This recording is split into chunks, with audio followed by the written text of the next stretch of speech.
किसी गांव में एक महिला रहती थी। उसका एक बेटा था।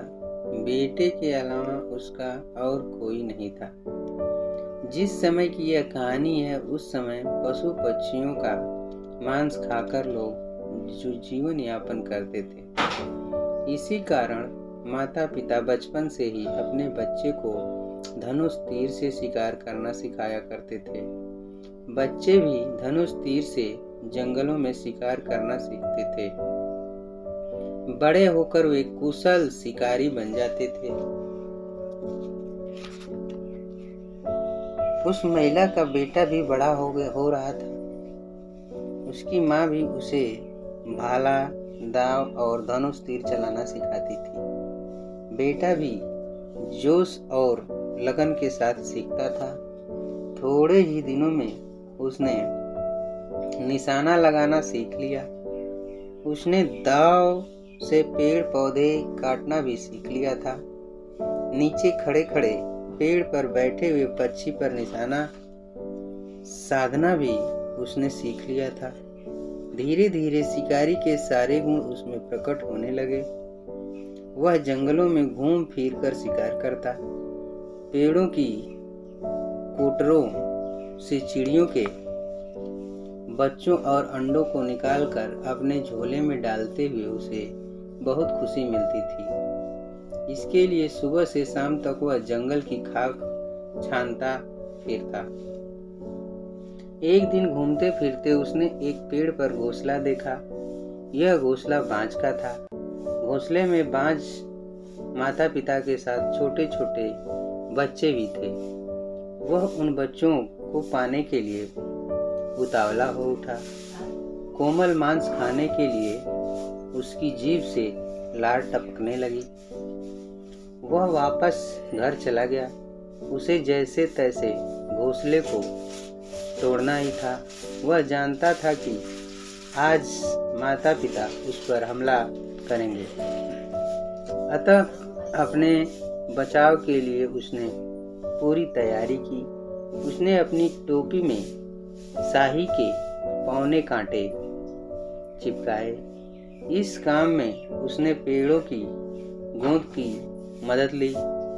बाजों के हमले से बचने के में कांटे उसकी मदद कर सकते थे।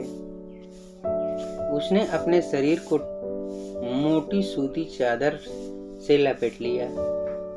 इससे वह बाजों के पंजों की मार से बच सकता था।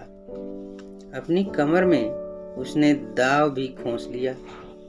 समय आने पर उसका भी उपयोग किया जा सकता था। माँ को बताए बिना ही वह चुपके से घर से निकल पड़ा।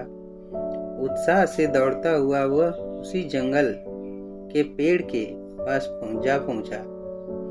बाज के बच्चों का मांस खाने के लिए वह बेचैन था। उसने पेड़ को ध्यान से देखा। पेड़ का तना बहुत मोटा था, जो उसकी बाहों के घेरे में नहीं आ सकता था, और घोंसला पेड़ के शिखर पर था। उसने कमर से दाव निकाला। दाव से पेड़ को जगह जगह काट कर खांचे बनाए। उन खांचों पर पैर रखता हुआ वह पेड़ पर चढ़ता गया। कहीं फिसल कर गिर न पड़े, इसलिए उसने अपने को एक बेल से भी बांध लिया। उसे पेड़ पर इस तरह चढ़ने की आदत नहीं थी। फिर भी उसे पेड़ के ऊपरी हिस्से तक पहुंचने में कठिनाई नहीं हुई। घोंसला अब कुछ ही हाथ दूर था, पर यह क्या, पलक झपकते ही तीर की तरह दो बाजों ने उस पर हमला कर दिया। हिम्मत करके लड़का दाव से उसे रोकने का प्रयास करने लगा। इसी तरह पूरा दिन लड़के और बाज के बीच लड़ाई चलती रही। बच्चे अपने माता पिता को लड़के पर हमला करते देख चीखने चिल्लाने लगे। चीखते हुए बच्चे की नन्ही चोंचें पूरी तरह खुल गई थी। लाल लाल मुंह के भीतर जीभ को हिलाकर मानो वे बचाओ बचाओ की रट लगा रहे थे। बच्चों की चीख पुकार सुनकर बाजों का जोड़ा अपनी चोंच और पंजों से लड़के पर बार बार वार करने लगा। बाजों का जोड़ा उसे पेड़ से गिराने की हर संभव कोशिश में था।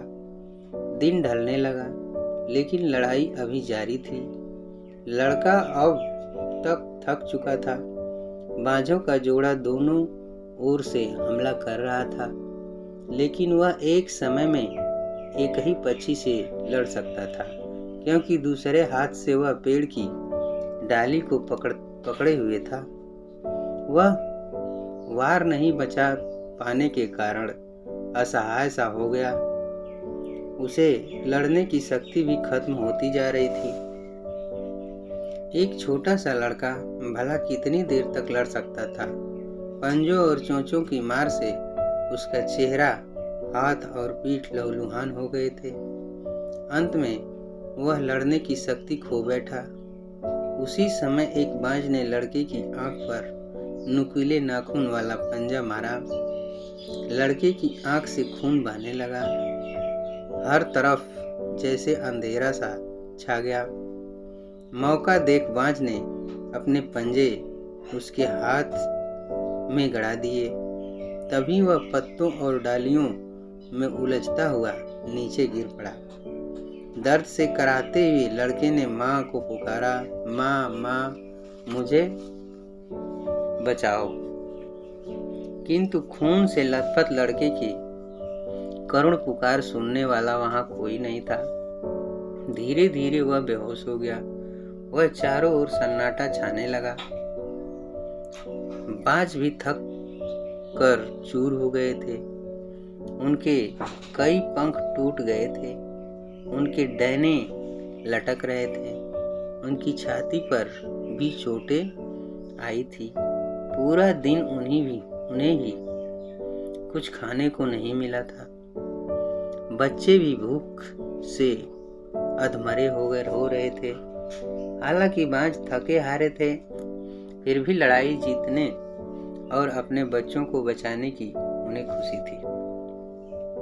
संकट टल जाने से उन्हें अपार संतोष था। थोड़ी देर सुस्ताने के लिए दोनों डाल पर बैठे। फिर वे बच्चों की चिंता से घोंसले में पहुंच गए। बच्चों के मुरझाए चेहरे देख माँ बाज की आंखों से आंसू निकल पड़े। वह बोली, हे भगवान, बच्चे दिन भर भूखे ही रह गए। अब तो शाम हो गई। आज सबको भूखे ही सोना पड़ेगा। पिता बाज ने माँ बाज से कहा, मेरा बदन बहुत दुख रहा है, जरा देखो तो मेरे दाएं डैने पर कहीं दाव का घाव तो नहीं। अंधेरा पूरे जंगल पर छा गया था। माँ बाज अपने बच्चों को डैने से ढककर सो रही थी। इधर लड़के की आगामी माँ की चिंता का कोई और छोर नहीं था। पूरा दिन माँ बैठकर इंतजार करती रही, किंतु बेटा नहीं लौटा। अब शाम हो चली थी। घर की गाय, बकरी, हंस, कबूतर सभी लौट आए थे। आकाश में पंछी भी अपने घोंसले की ओर लौट रहे थे। अब रात का गहरा अंधेरा चारों ओर फैल चुका था। उल्लू बोलने लगे थे। सियार भी हुआ हुआ करने लगे थे। दरवाजे पर आकर माँ ने करुण स्वर में पुकारा, बेटा बेटा। तीर से पूछने पर भी उसे बेटे की खबर नहीं मिली। अंधेरी रात में बेटे का पता लगाने भला वह कहाँ जाती। भात की थाली सामने रखे वह बेटे की राह देखती रही। इसी चिंता में उसे नींद भी नहीं आ रही थी। सुबह होने से पहले ही पक्षियों की आवाज आनी शुरू हो गई थी। माँ घर से बाहर निकली। पड़ोस में घर जाकर उसने अपने बेटे के बारे में पूछा, लेकिन उसे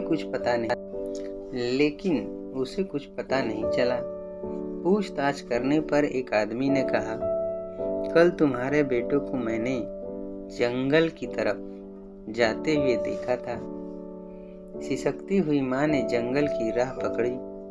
गांव के कुछ और लोग भी पीछे पीछे हो लिए। चलते चलते माँ घोंसले वाले पेड़ के काफी निकट पहुंच गई। अचानक उसका ध्यान वहां पेड़ अपने बेटे की ओर गया। वह झट से बेटे के पास पहुंच गई। लड़का अब भी बेहोश था। उसे मरा जानकर वह करुण स्वर में विलाप करने लगी। लड़के के पूरे शरीर पर खून के दाग थे। उसके शरीर में कोई हरकत नहीं थी। गांव के लोगों ने लड़के की मां को शांत किया। एक बूढ़े व्यक्ति ने लड़के की नाड़ी की जांच की। फिर उसने पास खड़े लोगों को पानी लाने के लिए कहा। संयोग से पास ही पानी का तालाब था। वहीं से कपड़ा भिगोकर पानी लाया गया। गीले कपड़े से उस आदमी ने लड़के का सारा शरीर अच्छी तरह से पोंछ दिया। लड़के ने कराहते हुए आंखें खोली। माँ ने जल्दी से बेटे को गले लगा लिया। उसने रोते हुए अपने बेटे से कहा, आज के बाद तुम अकेले कहीं बाहर नहीं जाओगे। लड़का चुप रहा, मानो माँ की आज्ञा पर वह अपनी मौन सहमति जता रहा था। धीरे धीरे वह माँ की प्यार भरी बातों से अच्छा होने लगा। यह देखकर गांव के सभी लोग बहुत खुश थे।